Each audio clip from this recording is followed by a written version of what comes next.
दानव बोले असुर मान हृदय जदि गोटे पद्म हम ताहले मो प्रभु राम होती गोटे चंद्र। या अर्थ कौन ना पद्म सेना सूर्य को देखिले प्रस्फुटित हम कहीं की देखिले ए चंद्र को देखिले कौन फुटी ना तेणु राम रूपक चंद्र द्वारा असुर मान हृदय पद्म फुटबनी सब कोलाप्स पड़े। बचन रुचिर चंद्र ए सकल दुरीत चंद्र ए जगत भितरे जेते दुरीत बोलते विपद अच्छे प्रत्येक विपद को काटिबा पाई जेमिति चंद्रंकर उदय नहले शस्य गुड़ाक ठीक रे फलंती ना ए जगत रे जेते विपद अच्छी प्रत्येक विपद को उद्धार करबा पाई गोटे चंद्र होचे से होचंते राम। ज्ञान ना ज्ञान चंद्र जिते मुनि ऋषि बाबाजी माने अछंती जिते ज्ञानी माने जिते जोगी माने प्रत्येक जोगी मुनि ऋषि मान हृदय रे जणी होची ज्ञान से भगवान राम। भगवान राम जाके तुलसीदास महाराज कलम कले बोला बंदो राम नाम रघुवर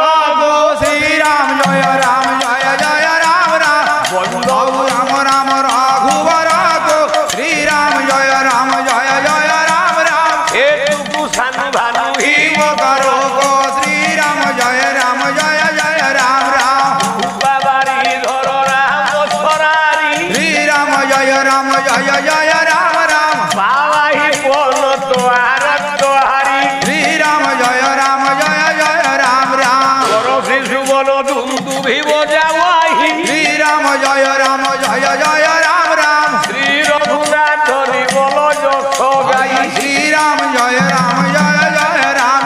वेद मंत्र नवदि जन्म उच्चारे श्री राम जय राम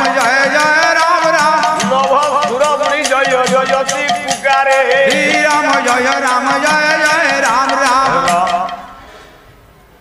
बोले ज्ञानी मानकर ज्ञान होची जण से होची राम। श्री राम गोटी होची राम गोटी होची म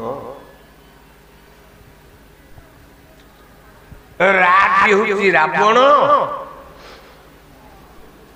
मोटी होची मंदोदरी।